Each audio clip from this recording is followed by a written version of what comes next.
Hello everybody and welcome back to Five Sisters Zoo. Thank you for choosing to join us again this Thursday. I am delighted that you're tuning in to watch the second part of our classification lesson. Last lesson we spoke a lot about the differences between vertebrates and invertebrates, and we focused quite a bit on the invertebrates, those animals that don't have a backbone. We spoke about insects and mollusks like snails, things like that. And this time round we are focusing much more on the vertebrates. Now at the end of the last lesson we had a little look at one group of vertebrates, the fish. We spoke a little bit about them, and I promised you that I would introduce you to two new words in this lesson, and those words are ectothermic and endothermic. Now fish are examples of ectothermic animals, so they're ectotherms, along with amphibians and reptiles that we're going to be having a little look at in a few minutes time. If an animal is ectothermic, it doesn't generate its own body heat. It relies on the surrounding temperature, the atmospheric temperature, to keep themselves nice and warm. If an animal is endothermic, like birds and mammals, which we're also going to be meeting in this lesson, they generate their own heat. We are endotherms, so we keep ourselves nice and warm all the time. So we're going to be speaking a bit more about those two words in this lesson, ectothermic and endothermic. Those are two words to remember. So we've started off back at our lion enclosure. There's not many lions to see at the moment, so in a little while we're going to come back up here and we are going to head into the lion dens to have a little look at them and to discuss mammals. But to start off with, we're going to head over to our lost kingdom to have a little look at some reptiles and some amphibians, and then we're going to come out and have a little look at some birds too. So we've come across to the Lost Kingdom to have a bit of a chat about amphibians and reptiles and have a little look at some of the characteristics that those amphibians and reptiles possess. Now in the tank behind me here we have green mantellas and brown mantellas. These are two frog species that are endemic to Madagascar. That is the only place in the world that you're going to find either of these species. The green mantella are listed as endangered right now, unfortunately. They're normally found living in the northern parts of Madagascar alongside rivers and in forests. And they are very, very difficult to spot. You probably won't see much of them in this video, so at the end of this we're going to cut to a little bit of footage of our green mantellas, and hopefully you guys at home will get a good idea of just how amazing they really are and how camouflaged they are as well, because when they're living down on the forest floors alongside those rivers and pools of water, it is very, very difficult to see them. Now, both the green mantella and the brown mantella are frogs, and frogs are an example of a kind of amphibian. And many of you guys will be familiar with amphibians yourselves. If you've ever been pond dipping or gone for a woodland walk in the summer months, you may very well have seen frogs, toads, possibly even some things like newts as well. Amphibians are amazing. They lay eggs, and normally those eggs are very kind of jelly-like. They don't have a hard coating around them. They normally look a bit like jelly, and those eggs will hatch. And in the case of the mantellas that we have here, out come tadpoles. And I'm sure many of you guys will be familiar with some of the tadpoles that you find living in streams and ponds near your own homes. And eventually those tadpoles will grow to become adult frogs. And that is part of the life cycle of a frog, a very well known, very well documented life cycle for sure. Amphibians are not covered in scales like the reptiles that we'll speak about in a minute or two. Instead, they have a very kind of fragile, delicate skin covering their body, and that skin is very porous. They'll absorb oxygen through it, so it is very, very delicate. So these guys in here are very well hidden amongst the vegetation, but we're going to leave you with a short clip of our green mantellas so you can see exactly what they look like.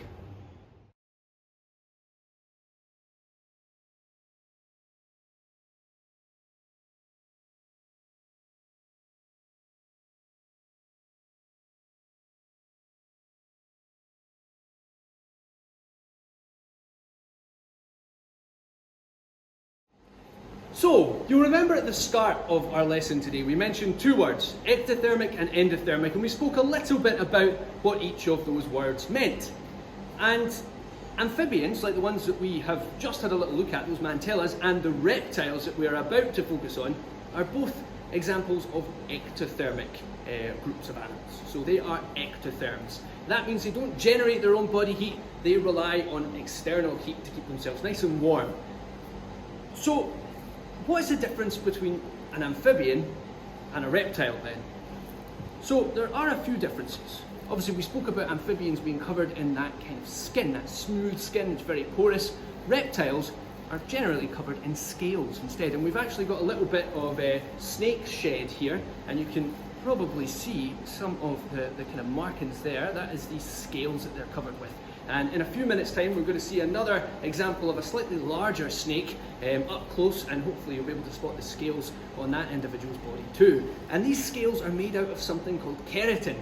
And we're going to come back to keratin when we speak about birds and mammals in a few minutes time, because it's the same thing that makes up feathers and makes up hair. So that keratin also makes up reptile scales. Now, we mentioned how amphibians lay jelly-like eggs. A lot of reptiles lay eggs too. Not all of them, but a lot of them do. And when they lay eggs, they look slightly different. So this is an example of an alligator egg. So these eggs were completely infertile when we took them out of the enclosure a couple of years back, and we have been able to preserve this kind of casing here. And you can see that it looks a lot different to some of the frog spawn that you guys might see, that jelly stuff that we were speaking about. This looks much more like a chicken's egg, yeah? So it's very hard, it's got this kind of hard casing around the outside. This is what we call an amniotic egg.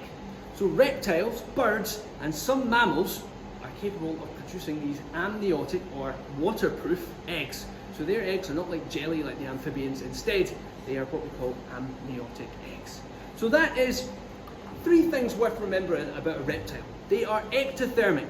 They normally have scales, and quite often females will produce amniotic eggs. So we're going to have a little look now at a snake up close. It's a slightly larger snake than Monty, the royal python that we last had a little look at during our rainforest sessions. We're going to have a look at Sheila, our Woma python. So guys, this is Sheila, our female Woma python. So as we were talking about just a couple of minutes ago, you can see that her body is covered in these scales. And she lives over here in our lost kingdom. Normally, Woma pythons would be found over in Australia though.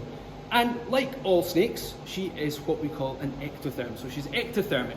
And that means, as we've already discussed, she doesn't generate her own body heat. So she relies on external temperature to keep herself nice and warm. So it is very, very important that she lives in a tank over here that is correctly heated, because she needs to stay warm. You can see her sticking her tongue out and in there just now. We did discuss the last time when we met Monty in our rainforest lesson. We had a bit of a chat about this tongue of theirs. These snakes will stick their tongue out and in like this. They actually use it to smell. They've got something called a Jacobson's organ on the roof of their mouth that allows them to smell with their tongue. And that's actually their primary sense. They don't have particularly good eyesight, and you'll notice that she doesn't have any ears, so her sense of smell is how she finds her way around. It's how she's going to find food, and it's how she knows if there's any dangerous animals nearby that, might want to make a meal out of her. She's absolutely incredible. She's a lot bigger than Monty was. She's a lot heavier too. So what we're going to do now, guys, is we're going to head outside and we're going to have a little look at some birds. We've come back outside now to have a little chat about birds. Now, I'm sure there is definitely one thing that you guys will be familiar with when we talk about birds, and that is feathers, because birds are covered in them. Yeah? So birds have feathers like this one right here, and these feathers, like the scales that we spoke about a few minutes ago, are made of keratin. Now, birds are a little bit different to the reptiles and amphibians that we've mentioned today, and they're certainly very different from the fish that we mentioned in the last lesson. Birds are what we call endothermic. So they're not ectotherms, they are endotherms, which means they generate their own body heat, just like mammals do. And we're going to come on to that in a few minutes' time. So they're a bit like us in that sense. They generate their own body heat. And like snakes and other reptiles, when birds lay eggs, they are amniotic eggs, so it's like a waterproof egg that they are going to be laying. And most bird species certainly do lay eggs. Now, you guys will be familiar with birds. I'm sure you'll have seen plenty of them in your lifetime flying about outside. Not all birds fly though. We're about to go in and have a little look at one of the flightless bird species that call Five Sisters Zoo home. So we're now inside our capybara and rhea enclosure. But we aren't going to be talking about capybara or rhea this afternoon. Instead, we are here to meet one of our other residents. He's called Rocky, and he is an emu. He's kind of walking around behind us at the moment. We're joined by Angela, one of our bird keepers too. Now, Rocky the emu lives in amongst some South American species. So the rhea that we have here and the capybaras are both from South America. Emus, however, come from over in Australia, a bit like the Woma python we spoke about a few minutes ago. So why do they live together? It's a little bit unusual. Rhea and emus are both species of flightless birds, and Rocky was actually rehomed. He was brought to us here several years ago, and it seemed like the best plan to kind of put him in here with those rhea. It was the best match for him at the time, and he's settled in really, really well. Now, he's a bit of a character, and that's why we've brought you in here this afternoon. He's kind of wandering around in the background there just now. He is very, very inquisitive. These guys are absolutely fascinating. They're really quite big as well. They're the second largest bird species on Earth. Now, you might notice that this guy looks slightly familiar to another flightless species of bird, something called the ostrich. And then we also have birds like cassowaries over in Australia as well. And then obviously the rhea in South America looks fairly similar to this guy too. Other forms of flightless birds include things like penguins. Now, just because these birds cannot fly does not mean their bodies aren't covered in feathers. They certainly are. And you can see that, well, this guy's a fantastic example of that. His body is absolutely covered in these insulating feathers that helps to keep them nice and warm, but obviously he's also endothermic, which means he can generate his own body heat too. And Angela's along with us today. Can you tell us, Angela, what is it like to look after Rocky? He's a bit of a character, we know that. People that visit the zoo absolutely love him, and I believe that you guys have a bit of a soft spot for him too. Yeah, so we absolutely love him to bits. Massive, massive character, always coming up to see what you're getting up to. When things are lying about the enclosure, he'll not go near it. As soon as you want to start using a tool or anything like that, he's straight over. Very inquisitive about everything, any sort of work getting done, he's there. So he's disappeared into the background there again just now. So I think we're just going to walk this way slightly, and maybe we'll get slightly closer. He's heading up the hill there at the moment as well. And you can see, possibly see in the background, one of our rhea as well, just over at the window behind him there just now. Unfortunately, there's quite a lot of trees, so you might not be able to spot him very clearly just now. But he is absolutely fantastic.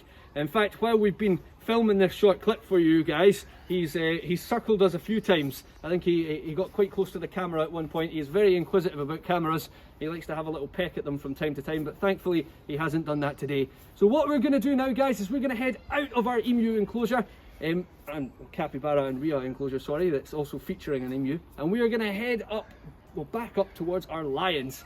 And we're going to finish off there, as promised. We're going to have a look at our lions, and we're going to have a bit of a chat about mammals.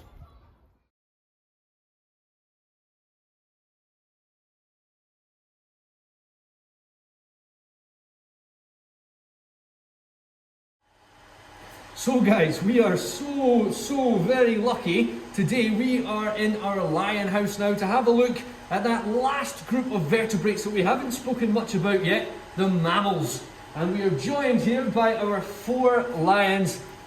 One of them, is his boss down here, is really quite inquisitive at the moment. He's come over to have a little look. And then over in the back there, we've got Twin 1, Twin 2, and Skinny. Now you'll remember from the last part of our classification lesson, I mentioned that these guys are all rescue lions. They came to us from a circus environment. They were rescued, they were taken to a Belgian rescue centre, and then brought across to us here. So even though Skinny has that name, he is not very skinny anymore. He was quite underweight when he arrived with us here, but he's now a nice healthy weight. The same goes for all 4 boys. They're all doing really, really well. They're all really, really healthy now, and they're all on a really, really good diet, which is fantastic to see. Now, I mentioned that these guys are what we call mammals. Now, they're not the only mammals in this video clip. I'm a mammal too, so are you guys at home. Mammals are vertebrates, and they have hair. And that's what's so unique about them. So their bodies are covered in hair. And it's not always very obvious that, you know, an animal is what we call a mammal. They don't all live on land like we might assume that they do. Animals like whales are also mammals. And then think about some land-dwelling terrestrial animals like elephants that they don't look very furry or hairy, but they also still have those hairs, so they're still classified as mammals. Now, we can split mammals up further into three groups, based mostly on how they give birth. So we have things called monotremes mammals, species called monotremes mammals, which includes the duck-billed platypus and the echidnas. They actually lay eggs, so they're egg-laying mammals, which is quite unusual and something that you don't hear about very often. And then we have marsupials. So you'll remember back to our teeth diet and food chains lesson when we were in with our wallabies. They are an example of a marsupial species. So they have these kind of pouches on their bellies, and the youngsters spend the first sort of few weeks or months on some occasions inside these pouches, growing strong before they emerge into the outside world. And the third group are mammals that give birth to live young. That includes ourselves, humans, and animals like lions as well. Now, just like birds, mammals are what we call endothermic. We create our own heat, yeah? So we don't rely on an external heat source to stay warm. Our body generates its own heat. And the same can be said for lions, the same can be said for whales, the same can be said for, you know, smaller mammals like mice and rats. So mammals are that last vertebrate group, and they are absolutely fascinating. These guys are so huge as well. We're so lucky to be in here this afternoon. It's such a privilege to be so close to these guys just now. So they're not in the video here just now, but we are joined by our carnivore keepers who look after these guys as well. So we've been able to come in here today with them. They work every single day with our lions here, and obviously there's always at least one fence between them and the lions. This is not an animal that you can mess around with. They do not ever go in beside our lions. These guys are completely non-contact, and you can see from that yawn that guy just gave us there, you can see the teeth. These guys are so powerful, and they're huge as well. I can't get across just how big these guys are. Excellent, guys. So that brings us towards the end of our classification lesson. So we've spoken about invertebrates and vertebrates, the difference between those two different kinds of animals. We've spoken about endotherms and ectotherms. We've spoken a little bit about fish, birds. We've spoken about amphibians and reptiles. And we've come into our lion den to speak about mammals too. So I hope you guys have enjoyed this classification lesson, and you now know a little bit more about how we group animals together and the different kind of characteristics some of those animal groups possess. Next week, we are going to be looking at something altogether different. We are going to be looking at the role of a zoo, or the role of a modern zoo, and the roles within that zoo, those zoos as well. So we're going to be speaking to some of our keepers. We're hopefully going to be catching up with a member of our veterinary team and some of our conservation partners as well, to hear a little bit about their roles. So we're going to be finding out about some of the jobs that are available in zoos, and exactly what it is that zoos do and why they are so important. So that's what our lessons next week are going to be based on. And unfortunately next week, that will be the last week that we are going to be running these lessons. After that though, don't worry, we're going to be coming back to you with something slightly different, which we will be announcing in due course. So hopefully next week we'll have a bit of an announcement to make about that. But next week will be the last of our online lessons in this current format. So I really hope you guys have been enjoying these lessons, and I hope you join us next week for our role of a zoo lesson and our roles in a zoo lesson. So that will be in two parts, and the first part will be coming to you next Tuesday. So we hope to see you all next week. Thank you very much for watching. We're going to leave you with a very quick clip of the four boys here munching away on some food.